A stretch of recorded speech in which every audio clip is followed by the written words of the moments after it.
Make sure you guys hit the subscribe button if you guys are enjoying the content that we're throwing up. And make sure you guys hit the like button if you enjoy the video. And yeah, let's begin. So I'm probably a little bit late to this party, but I want to go ahead and make a video explaining Agatha Harkness, right? Because in the last couple days or so, we've gotten this bit of news where basically Agatha Harkness is going to be in Wandavision, which makes sense because in the comics, she's the reason why Vision and Scarlet Witch can have kids in the first place. Believe me, it gets crazy. It gets wild. Okay, so before we get into this, I want to have an explanation about magic. I want to talk about how magic works in Marvel Comics. Magic really exists in a couple different forms. So what you have is you have ambient magical energy that comes from the universe, and then you've got extra-dimensional magical energy. Now, what Doctor Strange does, and this is the difference between Doctor Strange and like Agatha Harkness, for example. What Doctor Strange does is he usually taps into extra-dimensional magical energy, right? A majority of Doctor Strange's power comes from something called the Vishanti. Now, the Vishanti are three individuals named Hogarth, Ashtur, and Agamotto. And these are like three super powerful beings, right? They can do almost anything they want to. Doctor Strange effectively borrows their power, right? Like they lend it to him and he can use it. Now, Doctor Strange uses basically extra dimensional magical energy, right? So he taps into the Vishanti's power, which is, a trinity from another dimension. He taps into the power of Sidorak, the same guy that gave the Juggernaut his powers.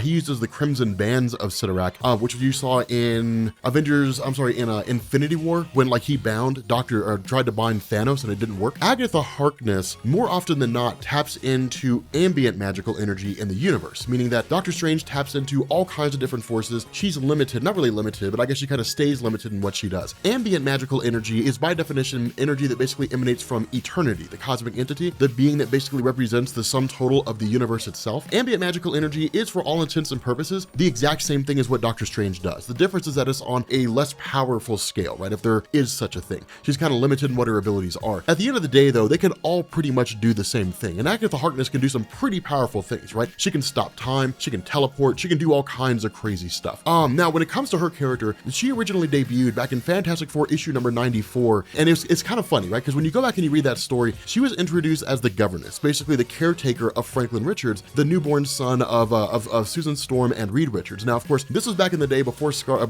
Franklin really knew how to use his abilities or anything like that. But the way it's alluded to in the story is that Agatha is aware of Franklin Richards and what he can do, right? The fact that he's like a reality warper, that he's exceedingly powerful. Agatha Harkness seemed to be aware of this, but it's kind of funny the way that it's written because Stan Lee and Jack Kirby, back then, comics were just sort of there, right? And it's like, it's a thing that's happening. And like, that's basically it. Agatha Harkness is contacted by the Fantastic Four to be a caretaker for Franklin due to the dangerous life of the Fantastic Four, but it's never explained, one, how they found out about her, and two, why they're taking him there, outside of her being his caretaker. Because one of the things that they say in the story is, well, I really hope she's safe. Well, you would hope that if you're going to take your child to be taken care of by someone, that you would have at least vetted them or known who they are. But the reality is that she was introduced just for the purpose of kind of, applying that real life element to Marvel Comics by Stan Lee, insofar as the Fantastic Four kind of mirrored the real world back then, back in the 1960s, but also because of the fact that if Franklin was going to be taken care of by somebody, it would have to be somebody with some real measure of power. And the result was that for the most part, you didn't really see a whole lot of those characters there back then. And so what ended up happening is that during the time when the Fantastic Four took Franklin Richards to Agatha Harkness, a group called the Frightful Four was reforming. Now, the Frightful Four was basically the antithesis to the Fantastic Four, right? I mean, hence the reason why their names are so similar. But the funny thing about this is that when the Fantastic Four are basically settling down, the Frightful Four make their move to attack the Fantastic Four. And when this happens, the Fantastic Four are more or less locked away. They're essentially kind of imprisoned by the Frightful Four. And then Agatha Harkness deals with them with a quickness. It's insane. And there's this hilarious moment where she's like, you wouldn't harm a little old lady, would you? And they're like, we don't care. And she's like, well, I do. And she's like, magic, and like she wins.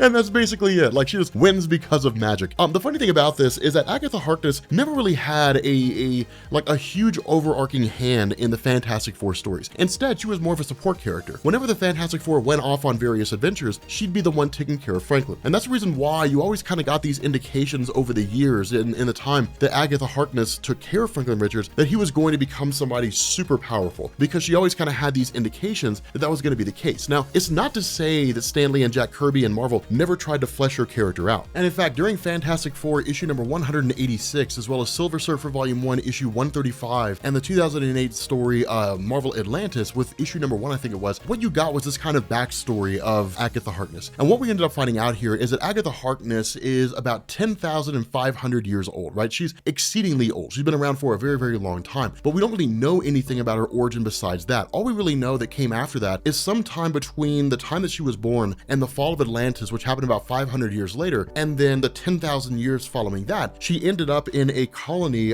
in Colorado referred to as New Salem. Now, New Salem was established as a safe haven for wizards, witches, warlocks, different things like that, following the witch hunts, the Salem witch trials. But for New Salem itself, it could only be accessed by individuals who knew how to use magic, right? So it was very Harry Potter-esque in terms of how it functioned. The idea behind this, though, was that for some reason or another, which is never fully explained in Marvel Comics, due to the fact that Agatha Harkness's backstory is still very much a mystery, she ended up leaving and basically traveling throughout the mortal world. And so sometime between when that happened and when the Fantastic Four met her, she just took up residence at a place called Whisper Hill and just resided there. Now, when you got to Fantastic Four issue number 186, this introduced a group that was basically referred to as the Salem 7. And what you ended up finding out is that Agatha Harkness had a son named Nicholas Scratch, and Nicholas Scratch had successfully managed to take over New Salem and then basically tricked all of its people into believing that Agatha Harkness had effectively committed treason by not only leaving New Salem, but then associating with a group called the Fantastic Four, who were non-magic wielders. And so as a result of that, Agatha Harkness, the Fantastic Four, Franklin Richards were all basically taken. Eventually, the Fantastic Four were able to free themselves and rescue Agatha Harkness, and then they ended up traveling back. Now, for Nicholas Scratch himself, he ended up trying to come back a few times, and ultimately he was defeated each time, usually by Agatha Harkness, sometimes with the help of the Fantastic Four, and that was really about it. But because of the fact that magic in Marvel Comics was starting to be explored more than it had been before, specifically because Scarlet Witch was becoming more of a prominent character within the pages of the Avengers, eventually in 1985, with the second iteration of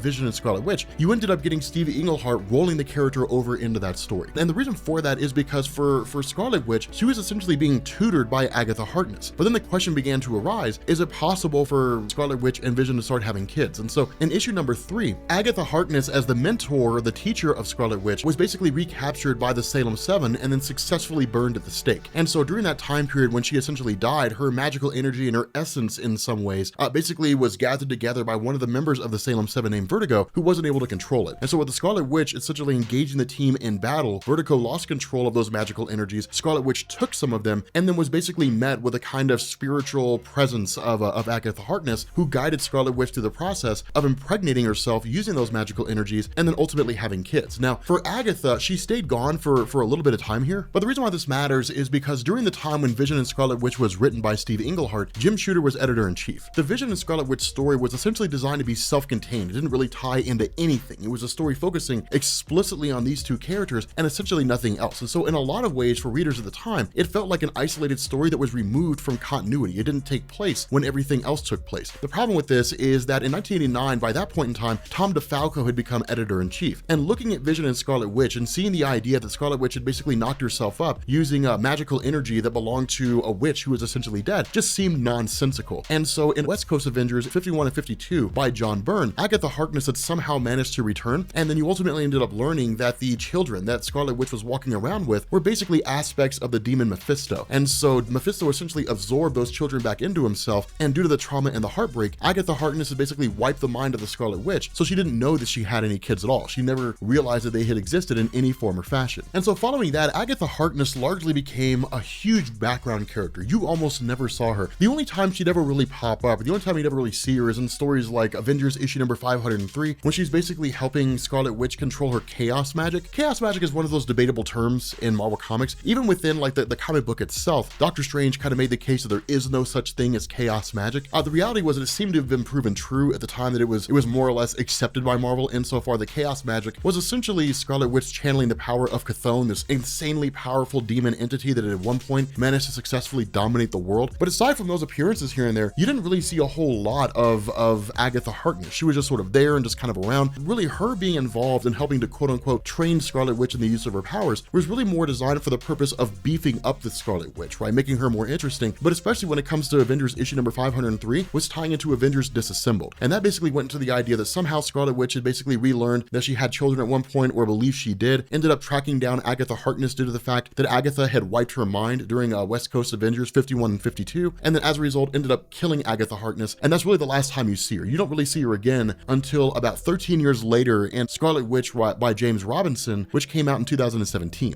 Now, while James Robinson's Scarlet Witch series really like changed a lot of the Scarlet Witch's origin, right? Like giving her biological mother an actual name in the form of Natalia Maximoff, so on and so forth, changing the origin of her character or trying to tie it into what Marvel had done with regards to like Magneto and all those various things. One of the big things to come out of it was the introduction of something called the Goddess of Witchcraft. And the Goddess of Witchcraft was this concept that was introduced that basically established that when it came to characters like Agatha Harkness, where previously it was believed that she tapped into the powers, or basically the power of eternity itself, which is to say the ambient magical energy. The reality of this is that the Goddess of Witchcraft is where Agatha Harkness drew her power from, and is the means by which any witch or wizard or warlock that's essentially not Doctor Strange using the powers of like the Vishanti or Sidorak or anything draws their power from. And so it really kind of gave a source for how Agatha Harkness's abilities function. For all intents and purposes, it still amounts to the same thing. It's just a different energy source. So it's really not a great big huge difference there. But the overall idea behind this is that Natalia Maximoff ended up sacrificing her essence, along with the Scarlet Witch sacrificing her soul, and then working alongside Agatha Harkness to essentially save and free the Goddess of Witchcraft. And when that was done, Agatha Harkness was resurrected as well. The issue with that is that was a couple years ago, but Agatha Harkness has never really played a role in Marvel Comics since. She's there, but nothing's really happening with her character. And that's really kind of the way that it's been, right? I mean, she's always just kind of been a background character. I would surmise the closer that we get to 2021 and the closer that we get to the launch of the WandaVision show, we'll see a high likelihood of Marvel either introducing her more or creating like a whole new Scarlet Witch and Vision series, and then Agatha Harkness playing more of a role in that series that's closer in line to how she's going to be depicted in the TV show. And that kind of makes sense, right? Because Agatha Harkness is obscure enough, and she's really she's been a background character enough times and hasn't really done enough that Marvel can do pretty much anything they want with her and it'll fly, right? Because for most people out there, it'll be the first time they've ever heard of her character when they sit down and they watch the show, right? I would surmise that until Agatha Harkness was mentioned as being part of WandaVision, nobody had ever heard of her, right? Like most people, unless you were a hardcore comic book reader, had never heard of Agatha Harkness. And that kind of makes sense, right? I mean, she's just not super important here. But hopefully this video helped to educate you guys and give you guys an idea of what this character's about and what she's capable of. Again, she was a caretaker for Franklin Richards of the Fantastic Four for a number of years. She trained Scarlet Witch, and then eventually Scarlet Witch killed her. That's basically the character's history summed up in like 5 seconds. So with that being said, guys, we're going to bring this video to an end. If you are new here to Comics Explained, make sure you guys hit the sub button to become part of the Rob Corps. If you guys want to see my uncensored videos, my early access videos, and my versus videos, make sure you head over to patreon.com/Comics Explained. And if you guys enjoyed this video, make sure you drop a like, and I will catch you all later. Peace.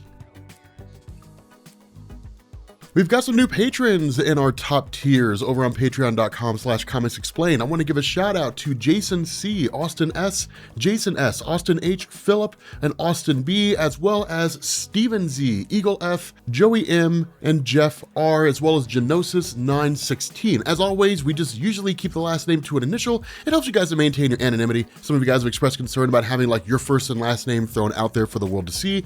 I do not blame you. For you guys who have joined up as part of our Patreon tiers that are eligible for Rob Corps Honor Guard rings, those whose rings have been sent out, you should already have them. If you're a new person who just joined up and you've been part of this tier for a month, your ring will be mailed out to you. So I want to say thank you guys for being patrons.